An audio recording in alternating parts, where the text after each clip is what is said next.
Okay, હવે આપણે ઇન્દિરાજી પદ સાંભળીએ. અમીબેન, જય સચ્ચિદાનંદ. જય સચ્ચિદાનંદ દીપક અને ધીરજને.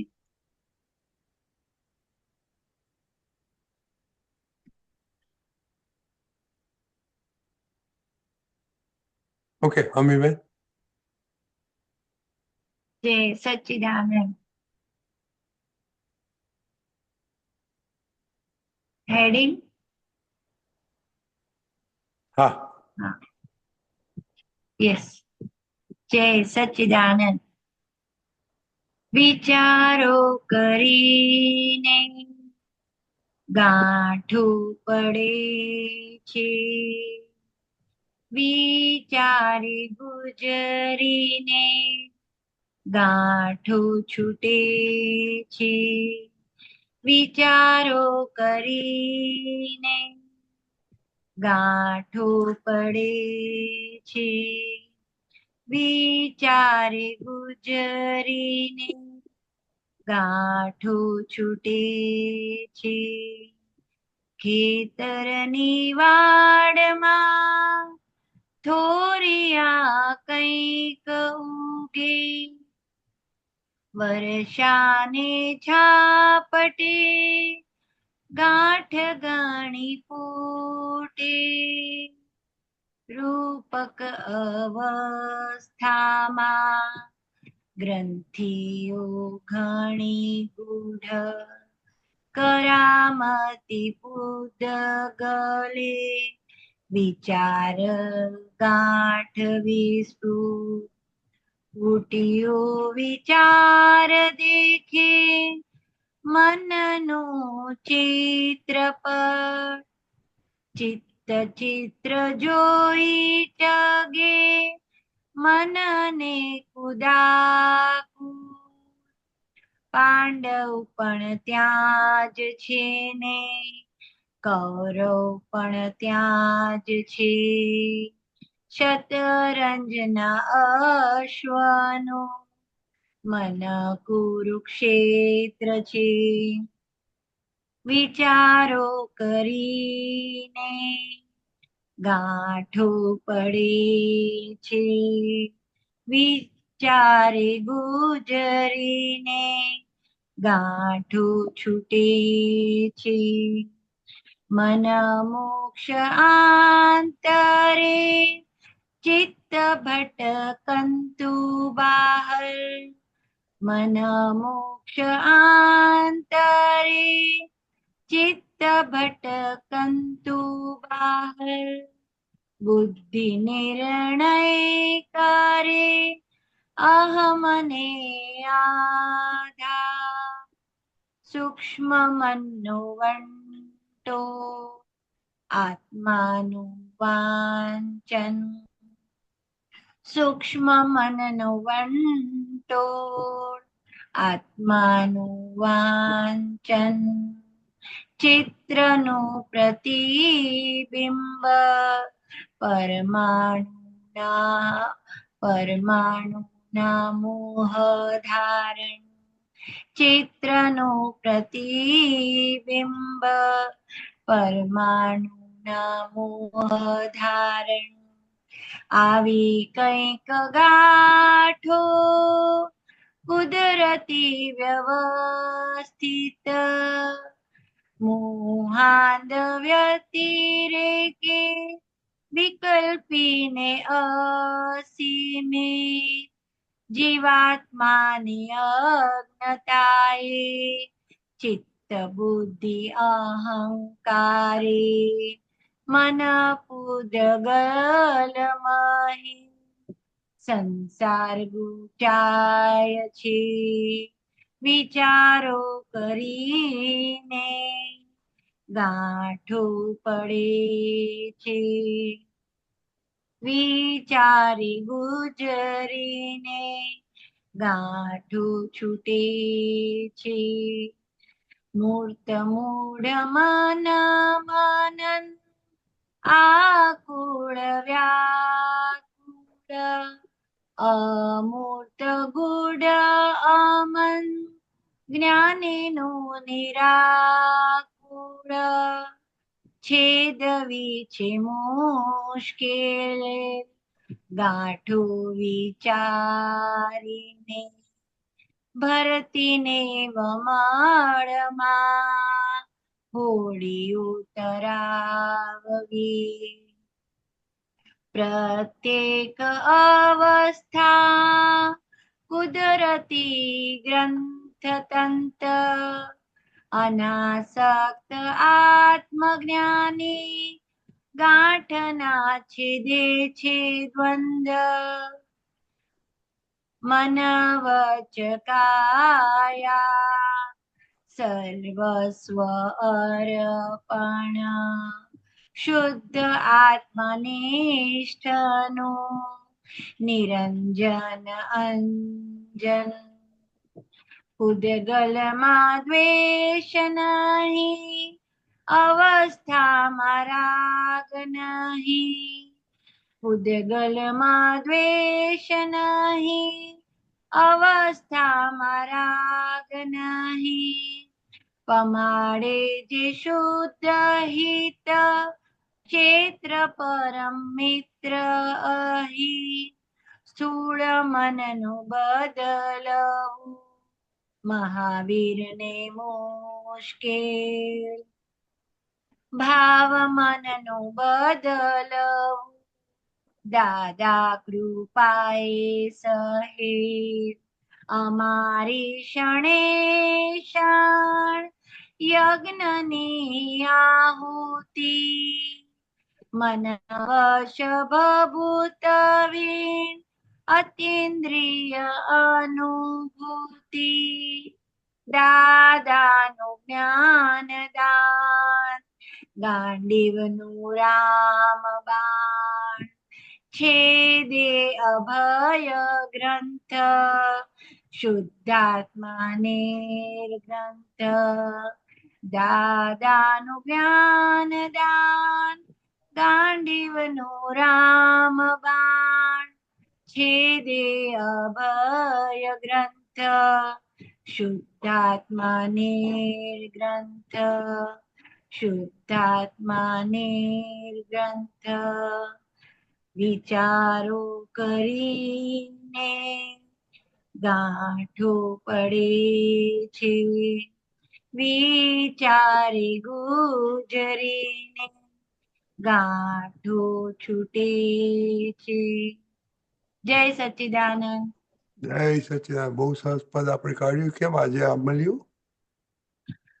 હા આ વિચાર ઉપર અત્યારે પ્રતિક્રમણનું ચાલે છે ને આપણું તો એવું દેખાય છે કે બધા વિચારો બહુ પ્રતિક્રમણ માંગે છે એમ આખા દિવસે ના કરવા વાળા વિચારો બધા આવે એની સામે પ્રતિક્રમણનો બધો પુરુષાર્થ અને બીજું કે આ પદમાં દીપકાજી થોડું ગ્રંથિઓ વિશે થોડું સમજવું છે ગ્રંથિઓ એટલે શું ક્યાં આવ્યું ક્યાં આ છે ને રૂપક અવસ્થામાં ગ્રંથિઓ ઘણી ગૂઢ હા બધી અવસ્થામાં ગ્રંથિ એટલે માન્યતાનું બંડલ અચ્છા ગ્રંથિ એટલે ગાંઠો માન્યતાની ગાંઠો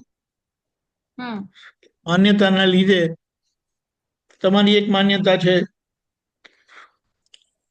છોકરાઓની બીજી માન્યતા છે ભાઈની ત્રીજી માન્યતા છે અને માન્યતા અથડાયા કરે ગ્રંથિઓ અથડાય એટલે રૂપક અવસ્થામાં ગ્રંથિઓ એટલે આ બધી ગ્રંથિઓ જ કામ કરે છે બિલીફ ગ્રંથિઓ એટલે માન્યતા કામ કરે છે અને ઘણી ગૂઢ હોય છે ગૂઢ એટલે સમજાય નહીં અને એ જો સમજાય ને એટલા માટે એને જોવાનો ગ્રંથિઓ એટલે માન્યતાને જોઈને ઉગાડી દેવાની છે અને જોવાનું એટલે આ માન્યતાના કારણે કેટલા ઝઘડા ઉભા થયા આ માન્યતાના લીધે કેટલા જોડે માથાકૂટ થઈ આ માન્યતાના લીધે કેટલા લોકોને દુઃખ થયું તમારા લીધે તો કે હવે તમારી એ માન્યતાને શું કરવું છે તમે ગમે તેટલા સાચા છો પણ આટલા બધા ઝઘડા થયા મૂકો ને બાજુ પર ખ્યાલ આવ્યો સ્યાદવાદનો મતલબ કોઈ જગ્યાએ કોઈ બાબતનો આગ્રહ નહીં એટલે કે બધાની માન્યતાને સ્વીકારે અને પોતાની માન્યતા સામાના પર ઠોકી બેસાડે નહીં. એક દાખલો આપું, બહુ જે કોમન હોય છે. તમને મગની દાળ ભાવતી હોય, તો એક દાખલો આપું, અને ઘરમાં બધાને તુવેરની દાળ ભાવતી હોય, પણ અઠવાડિયામાં તુવેરની દાળ 2 દિવસ બને અને 5 દિવસ મગની દાળ બને. પેલા લોકો 5 દિવસ ખાય ને એટલે મોઢું બગાડે, પણ તમારી ગ્રંથિને પોષવા માટે તમે આવી રીતે કરો. પછી એના માટે તમારી પાસે બધા બહાના છે. આ તો એક બહુ સ્થૂળ દાખલો આપ્યો, બહુ જ સ્થૂળ દાખલો આપ્યો. એવી રીતે પોતાની માન્યતા પ્રમાણે કરવા માટે બધા ફરતા હોય. હવે દાદાએ કીધું કે હવે છૂટવું છે ને તો મૂકો તમારી બાજુ પર માન્યતાઓ. હિસાબ હશે, પુણ્ય હશે તો થશે, અને નહીં તો નહીં થાય. ખ્યાલ આવ્યો? હા, આવ્યો. એટલે આ રીતે પછી બધી જેને ગ્રંથિ ઉગડી ગઈ એના માટે કોઈ માન્યતા નથી ને. ગ્રંથિ એટલે શું કે એ બાબત આવે ને એટલે તમારી ગાડી અટકી જાય. કારણ કે ગ્રંથિઓ તમારી અટકણ છે. અને એ પ્રમાણે હોય તો જ હું કરું એમ કરીને.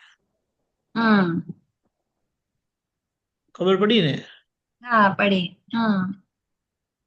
પછી આમાં એક આ બીજી લાઈન છે, એના નીચે જ 2 પેરા છોડીને, સૂક્ષ્મ મનનો વંટોળ, આત્માનું વાંચન, ચિત્રનું પ્રતિબિંબ, પરમાણુનું મોહ ધારણ. એ જ એટલે શું કહેવા માંગે, મન મોક્ષ આંતરે, ભટકતું બહાર, એ તો સમજણ પડે. બુદ્ધિ નિર્ણય કરે અહમને આધારે. એટલે અહંકાર ની જ્યાં સહી છે એટલે એકચ્યુઅલી અહમને આધારે નહીં, અહમને આધાર. બુદ્ધિના નિર્ણયને અહંકાર ફોલો કરે. હવે સૂક્ષ્મ મનનો વંટોળ એટલે સૂક્ષ્મ મન એટલે આઈ બિલીવ ચાર્જ મન કહેવાય, અને સ્થૂળ મન એટલે ડિસ્ચાર્જ મન કહેવાય. આત્માનું વાંચન એટલે શુદ્ધાત્મા તો મને આખું વાંચી લેવા દો એટલે પછી ખબર પડે. ચિત્રનું પ્રતિબિંબ પરમાણુના મોહ ધારણ. આવી કંઈક ગાંઠો કુદરતી વ્યવસ્થિત મોહાંધ વ્યતિરેકે વિકલ્પીને અસીમિત જીવાત્માની અજ્ઞતાએ ચિત્ત બુદ્ધિ અહંકારે મન પૂતગલ મહી સંસાર ગુચાય છે. હવે એને લઈએ. સૂક્ષ્મ મનનો વંટોળ એટલે હું અમીબેન છું, પણ એ હવે આ લાગુ પડતું નથી આપણને અહીંયા, કારણ કે આપણે એની બહાર નીકળી ગયા છે. આ તો કે જીવાત્માની અજ્ઞતા એટલે અજ્ઞાન વાળા ભાગમાં આવું બને છે, પણ એ આપણને રહ્યો નથી એટલે એ બધી બાબતો લાગુ પડતી નથી. સમજાયું? સૂક્ષ્મ મનનો વંટોળ, આત્માનું વાંચન એટલે આત્મા એને વાંચી લે, ભાવ વાંચી લે જ. એટલે પોતે સ્વભાવમાં આવી ગયા એટલે મનના બધા ભાવોને વાંચી લે છે, અને ત્યાં જે યોગ્ય કરવા યોગ્ય હોય તે બધું ચોખ્ખું કરી નાખે. એટલે પછી એ ઇફેક્ટિવનેસ ના રહી.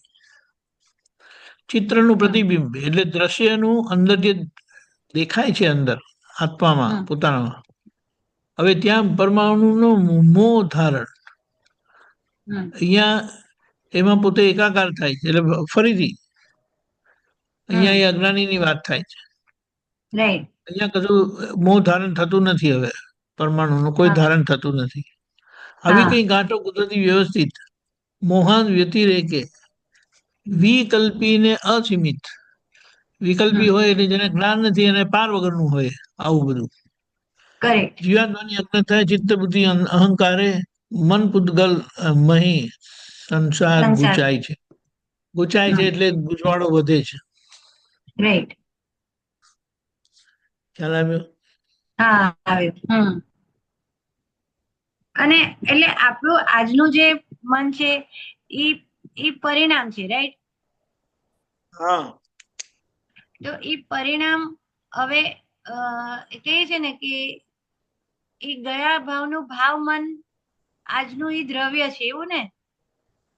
હા, પણ તેને શું પણ તો એને ખાલી આપણે હવે આ મન આપણને હવે મોક્ષ માટે કશું બાધક નથી ને? ગ્રંથિ વાળું છે ત્યાં સુધી બાધક છે. ગ્રંથિ નીકળી ગઈ, નિર્ગ્રંથ થયા તો ફ્રી થઈ ગયા. આ વ્યવહાર ચોખ્ખો કરવાનો છે, બધી ગ્રંથિ રહિત કરવાનો છે. દાદા કે અમને એટલે ગ્રંથિ નહીં, એટલે અમારી ગાડી કશે અટકતી નથી અને તમને બધી બાબતની ગ્રંથિઓ આમ હોવું જોઈએ ને આમ ના હોવું જોઈએ. ત્યારે દાદા કે અમારી દ્રષ્ટિમાં તો એક જ બાબત, ઉકેલ લાવો, જે તે રસ્તે ઉકેલ લાવો. એટલે સાચું ખોટું નહીં જોતા લક્ષ ઉકેલ પર હોય છે. ત્યારે આપણું લક્ષ પોતાની માન્યતા અને એના આગ્રહમાં હોય ને ત્યાં જ અટકી ગયેલું હોય. કરેક્ટ. એટલે હવે દાખલો આપણને આપવો કઈ વિચાર આવ્યા એટલે ત્યાં જોઈ લેવાનું કે આપણી આ ગાડી અહીંયા ક્યાં અટકેલી છે એ તો અને એ તો જેવી ચોખ્ખું નથી જેવી થયું. ચીકાશ એવું અટકશે. હા, જેવી ચીકાશ એવું અટકશે. ચીકાશ નહીં તો નહીં અટકે. તો ત્યાં પ્રતિક્રમણ પણ જોશે અને જોવું પણ પડશે. એનો પ્રતિક્રમણનો મતલબ જોયા વગર પ્રતિક્રમણ કેવી રીતે કરવાના? હા, એટલે જોવું એક્સેપ્ટ પડશે કરી એટલે શું? લેશું. એ કઈ વાત છે? આપણે શું કહીએ કે આ શું કે પતંગની સિઝનમાં પતંગ જગાવે છે ને, દોરો ગુચાઈ જાય તો પછી શું કરવાનું? એને ઉકેલવો પડે ને. ગુચાયું એ અતિક્રમણ થયું, એ સંજોગોના ધક્કાથી એ બધું થયું. પણ હવે તમારે પાછું સરખું કરવું હોય તો ગૂંચ ઉકેલવી પડશે. એ ગૂંચ ઉકેલવું એ પ્રતિક્રમણ કરીને ચોખ્ખું કરવું છે એ. એટલે એ બધી ગાંઠ તો પછી તે વખતે જેવું જોઈએ તેવો તમને એ દોરી મળે તમને. સમજાય? એટલે અહીંયા એ સમજવાનું, બહાર કંઈ પણ આવે છે ને તે અંદર એના કારણો છે. એટલે બહાર એ બધા સંજોગો આવે છે. હવે શું કરવાનું? તો બહારના સંજોગો બંધ કરવા જાય તો અંદરથી કશું થવાનું નથી. કારણ કે આજે મન મણિકાની એકતા નથી ને એટલે બહાર બંધ થાય, પણ અંદર હોય, અંદર પજવે પછી. એટલે આ અક્રમ વિજ્ઞાન થકી આપણી દ્રષ્ટિ ખુલ્લી થઈ એટલે આપણને ખબર પડે કે બહાર કેમ આવ્યું, અંદર છે એટલે કે અક્રમ વિજ્ઞાન અંદરથી કામ કરે છે. એટલે પોતે પોતાની ભૂલ ના પર લાગી જાય છે, એના પ્રતિક્રમણ બધું કરે એટલે પછી એ બધું છૂટી જાય. પણ અમુક સંજોગોમાં આપણે એ ભૂતકાળમાંથી નીકળી ગયા હોય તો એ ચોખ્ખું થઈ ગયું કહેવાય? એમાંથી નીકળી ગયાનો મતલબ શું, કે એનું માપ શું? એક જ વસ્તુ સમજવાની. નથી આવતું. તમને એક દાખલો આપું. તમે એમના કામ કરવા જાઓ છો ને, તમે તમારી મરજીથી કરો છો? મરજીથી એટલે જે કામ સોંપેલું તમારી મરજીથી કરો કે એ લોકો કે એ પ્રમાણે કરવાનું? હા, એ લોકો કે એ પ્રમાણે. બરાબર. અને તમે એ લોકો કે એ પ્રમાણે ના કરો તો એક દિવસ આવશે કે તમને રસ્તો ગેટ બતાડી દેશે. કરેક્ટ. બરાબર. આ એવી રીતે આપણે આ બધા માર ખાધેલા છે. જે વખતે તે વખતે જે સંજોગો આવેલા ને તે સંજોગોને એડજસ્ટ નહીં થયા. સંજોગોમાં મરજી ચલાવી અને મરજીના ભાગમાં એ ભૂલ થઈ, તે આખું આ અમીબેનનું માળખું. એટલે હવે જો એમાંથી નીકળવું હોય, એક જ વસ્તુ રાખવાનું, તમે એકલા છો ઘરમાં, તમે જે કરવું હોય તે કરો. ખાવું હોય તો ખાઓ, નહીં ખાવું તો નહીં ખાવ. એકલી બિસ્કીટ ને પાણી પીવો, ઉપમા બનાવી દો, પૌવા બનાવી દો, ગઈકાલની રોટલીને ખાખરા બનાવીને ઉપર કરીને ખાઈ લો. કોઈ પૂછનાર નથી, કશું કરનાર નથી. જેવું કોઈ ઘરમાં હોય ને એટલે તમે કેવું શું ખાઈશું, હવે ખબર પડી? ત્યાં તમે મરજી ચાલી શકે છે. પૂછવાનું કે એ કે આ બનાવો, પણ આપણે કહીએ કે આ બનાવે તો ચાલશે? તે કે હા ચાલશે. તો આપણે સમજી જવાનું કે આપણી પુણ્ય કામ કરી ગયા છે. ને કે નહીં આજે નહીં, એ કાલે બનાવજો, આજ બનાવવાનું છે. આ તો બહુ સ્થૂળ દાખલા છે, પણ આપણા જીવનમાં એટલી બધી વસ્તુ બનતી હોય છે ને કે જેમાં ઈફ ને બટ ને માથાકૂટ, કકડાટ, ઝઘડો, ખેંચી આગ્રહ એ બધું આયા કરે છે. કારણ કે જે ડિઝાઇન લઈને આવેલા છે ને એ ડિઝાઇનની બહાર કંઈ પણ આવે ને એટલે મગજ ફરવા માંડે. પછી એને ધર્મનું કારણ બતાડે, વ્યવહારનું કારણ બતાડે, જે કારણ આપવું હોય તો, પણ મૂળમાં તમારો ઝઘડો થાય, કચકચ થાય, ખેંચી થાય. તમને એક દાખલો આપો, આ છોકરાઓ નાના હતા ત્યારે જ્યાં પણ જવું હોય ત્યાં એ તૈયાર કરીને ઉપાડીને જતા રહો. એને પૂછવાનું પણ નથી, એને તો એનું ખાવાનું મળ્યું, એનું રમવાનું રમકડું મળ્યું, પતી ગયું. તમારે સત્સંગમાં બેસો, તમે જ્યાં કોઈને વિઝિટ કરવા જવું હોય તો ત્યાં બેસો. આ વાત છે. પણ જેમ મોટા થાય તેમ પોતાની માન્યતા, પોતાની ઈચ્છા ને એ બધું કામ કરે છે, એટલે પછી હવે મેળ નહીં ખાય. એટલે એમની રીતે ચાલશે પછી. અને એમની રીતે ચાલતા થયા ને એટલે અહીંયા આપણે સમજી લેવાનું કે જ્ઞાનીના બાળક થઈને રહેવાનું. એટલે જ્ઞાની જ્યાં ઉચકીને લઈ જાય. એટલે કવિરાજના એક પદમાં બહુ સારું આવે છે કે આ શરીર તમારું ઉપાશ્રય થઈ ગયું છે. આ શરીર તમારું ઉપાશ્રય થઈ ગયું. તમારે જ્યાં ફેરવવું હોય ત્યાં ફેરવો, મને કોઈ પ્રોબ્લેમ નથી. એટલી સામાન્ય વાત ને એટલી ઊંડી કરી દીધી છે ને એમણે, કે આપણે ગાઈએ બોલીએ પણ જયારે અવસ્થા આવે ને ત્યારે એને ધક્કો મારીએ, ત્યારે આ બધું વિઝડમ ભૂલી જવાય છે. એટલે એને સમજવાની બાકી છે. એને સમજીને ટેસ્ટેડ થવાનું છે. પછી સમજણ જ તમને શું કે સમજણ પ્રમાણે જીવાશે પછી. એટલા માટે એમ કીધું, જાણવાનું બાકી નથી, જાણવાનું જણાઈ ગયું. પણ એ જાણેલો ભાગ એ અનુભવનો ભાગ કહેવાય. એ દાદા સમજીને અનુભવ સિદ્ધ થયા. એ અનુભવ એમણે સીધો આપણી સામે ખુલ્લો કરી દીધો કે હકીકત આ છે. પણ આપણે શું સમજાવવામાં આવી? એટલા માટે કીધું, હું શુદ્ધાત્મા છું ની સકલ સૂત્રની ચાવી જેને મળી, એને બીજા કોઈ સૂત્ર વાંચવાની જરૂરત નથી. એટલા બધા સૂત્ર વાંચ્યા પછી પણ હું શુદ્ધાત્મા છું રહેતું નથી. ખ્યાલ આવ્યો? એટલે એક સૂત્ર સમજવા માટે કંઈક સૂત્રો વાંચવા પડે, ત્યારે બરોબર એક સૂત્ર સમજાય કે હું શુદ્ધાત્મા છું. પતી ગયું. સમજાયું? આ બધું આની જે પેલી જે ઓપનિંગ કડી છે ને, વિચારના એમાં આવી જતા બંધ પડે છે. વિચારને જોયા તો છૂટી જવાય. વિચારો કરીને ગાંઠવું પડે છે. એને ગાંઠનો મતલબ શું કે એ વસ્તુ ભૂતકાળમાં બનેલી અને એના સંબંધમાં તમને અભિપ્રાય હતો એટલે ગાંઠ સ્વરૂપે થઈ ગઈ, માન્યતા સ્વરૂપે. પેલું અભિપ્રાય ફાધર છે અને લેંગ્વેજ મધર છે કરીને થાય ને તે ગ્રંથિ. પછી એ ગ્રંથિને હવે ઘણા બધા દોરા વીટે તો આટલો મોટો દડો થઈ જાય. એનું કોર આટલું જ હોય પણ ઉપર લપેટેલું આટલું મોટું થઈ જાય. હવે ખબર પડી? એ રીતે અવતારોથી આ વ્યવહાર, અમી નામક વ્યવહાર એ બરાબર ગૂંચાયેલો છે. કંઈક લોકોએ એમના પર અજ્ઞાન પ્રયોગ કરેલા છે.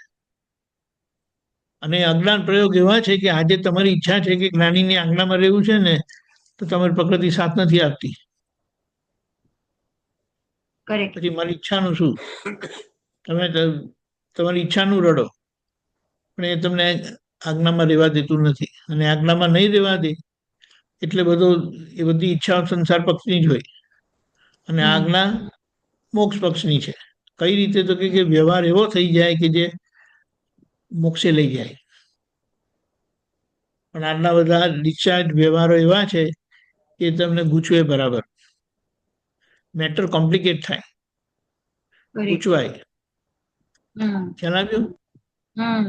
એટલે મનને આવી રીતે જોતા એ મન નિર્ગ્રંથ થયું એટલે ગ્રંથિ વગરનું થયું. એટલે શું? જે વખતે જે સંજોગો એ પ્રમાણે તમારું મન હોય. પછી ગઈકાલની વાત હમણાં ના કરે. હમણાં ના કરે. એનો મતલબ એમ કહેવાય કે ગઈકાલે તમે કાશ્મીરમાં હતા અને આજે હવે બરોડામાં આવી ગયા અને તો પછી એના બધા ડગલાની વાત કરો, આટલું કડક પહેરેલું ને આટલું જાડું પહેરેલું. પણ મમ્મા એ તો ગયું, આપણે હવે બરોડામાં છે, આની જરૂરત નથી. હવે સમજાયું? સમજાયું. એટલે આજની પરિસ્થિતિ પ્રમાણે તમારું મન રહી શકતું નથી, કારણ કે પેલી ત્યાં ગયેલા ને તેની ગ્રંથિ પડેલી, એ ગ્રંથિ ઉકેલાઈ નથી. બધી ગ્રંથિ ઉકેલાઈ જાય ને એટલે હમણાં શું છે ને એ પ્રમાણે તમારો જવાબ નીકળે. ખબર પડી? હા, પડી. હમણાં નાવ હમણાં શું છે એ પ્રમાણે તમારું નીકળે.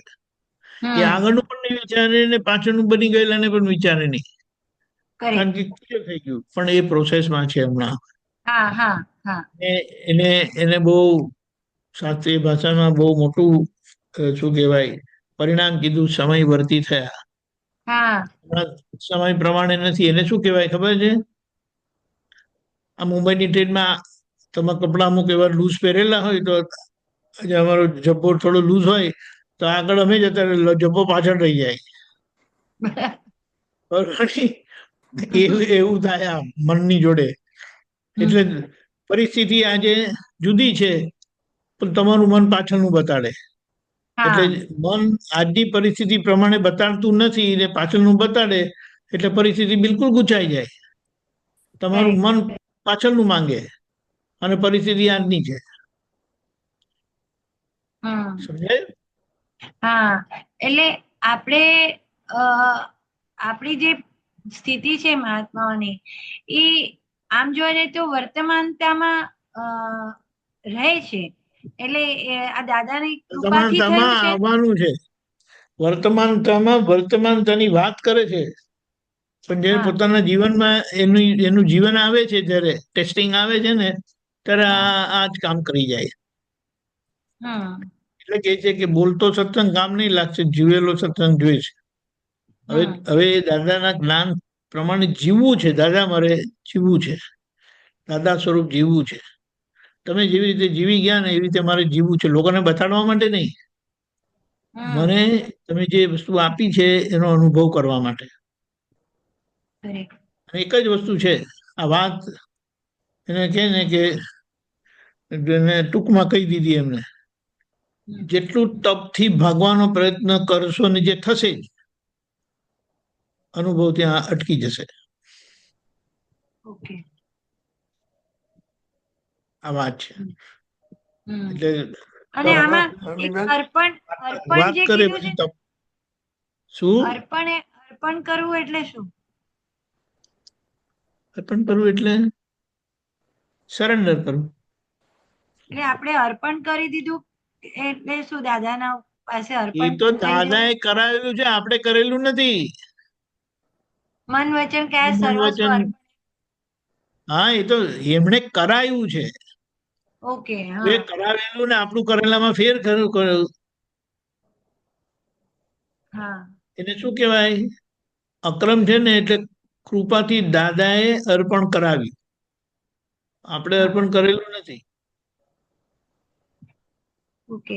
અને ક્રમમાં પોતે અર્પણ કરીને પછી એ દશાને પામેલા છે. એટલે એ સમર્પણમાં ક્યારે ભૂલ ના કરે. એટલે કે અમે કશું પૂછ્યું, એમ કે અમે કશું પૂછ્યા વગર કરીએ નહીં, કારણ કે પૂછ્યા વગર કંઈક વેતરેલું હતું ને એની તો અમને ભટકામણ થયા, આખો અડધો કાળચક્ર ફરી ગયો. પણ ભાવના કલ્યાણની હતી અને લોકોનું કેમ કરીને કલ્યાણ થાય એટલે એ હેતુએ આખી એમની યાત્રા થઈ.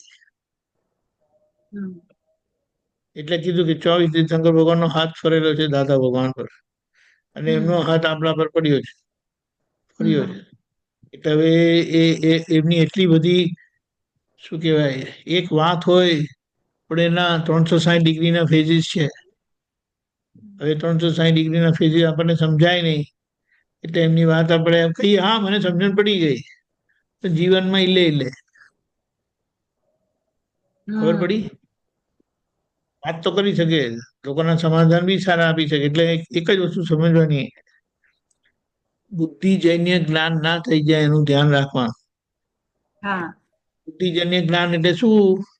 જે વાત દાદાએ કરી છે તેનું ઇન્ટરપ્રિટેશન તમે એક કરો અને બીજા કંઈક જુદું કરે ને તમારી જોડે માથાકૂટ થાય. દાદાની વાત બાજુ પર રહી જાય અને ઇન્ટરપ્રિટેશન થી ઝઘડા થાય કે દાદા આવું કીધું નથી, દાદા આવું કીધું ને એનો મતલબ આમ થાય અને હું માનતો નથી. હવે શું કરવાનું? ખ્યાલ આવ્યો ને? એટલે આ રીતે જ્ઞાન જીવી જાણવાનું છે, અંદર રાખવાનું છે. મારે જીવવું છે જ્ઞાન, અને એ જીવવા માટે તમારે એક જ એનો રસ્તો છે, તપ તપ ને તપ. એ તમે તપ માન્ય એટલા માટે રાખો છો, સ્વીકાર રાખો છો, કારણ કે ત્યાં શુદ્ધાત્માનો અનુભવ છે. કોલ શુદ્ધાત્માના અનુભવનો છે, એટલે તપનો ભાર નથી લાગતો. ત્યારે નહીં તો સંસારમાં બધું લક્ષ સંસારી સુખોનું છે, 5 ઇન્દ્રિયોના સુખોનું. એટલે ત્યાં જેવું કઈ તપ આવે ને એટલે ભાગી જાય ત્યાંથી. સમજાય? એટલે આખું આ ક્રમ માર્ગમાં તિતિક્ષા ગુણ ને બધું કેળવે કે તપ કરી કરીને આખું શરીર એવું બનાવી દે, સૂકવી નાખે, કે સિઝન. એને ઠંડી ગરમી કશાની વાપંટોળની કશાની અસર ના થાય. પણ એ પોતાનો અહંકાર એવો કરવાનો છે, પણ એમ કરનારનું શરીર એવું થઈ જાય, એટલે ક્રિયા જડ થઈ જાય અને માને કે અમે ભગવાનની આજ્ઞામાં રહીએ છીએ, ભગવાનના માર્ગે છે. અને બીજાને એને કહે કે આ લોકો બધા ભગવાનના માર્ગે નથી, અમે ભગવાનના માર્ગે છે. અને જ્યારે જુઓ ત્યારે પાર વગરના મતભેદો, કસાયો, પકડ આગ્રહ બધા બધું જ આવ્યા જ કરે. એ બધું 5 મિનિટ બેસવાનું ગમે નહીં. 5 મિનિટ થાય ને એટલે કે સાહેબ જાઓ, આશીર્વાદ આપો, બસ. એમ કરીને એટલે દાદા પાસે જો એવા બેસેલા હોય ને, તમને છોડવાનું જ મન નહીં થાય. એ કે જાઓ, હવે સવારે આવજો, તો કંઈક સંજોગ આવે તો પાછા આવી જાઓ તમે અંદર. ખબર પડી? જવાનું જ મન નહીં થાય. આ તો જવાની રાહ જોઈએ. ખબર પડી? એવું છે. જય સચ્ચિદાનંદ. જય જય સચ્ચિદાનંદ. સચ્ચિદાનંદ.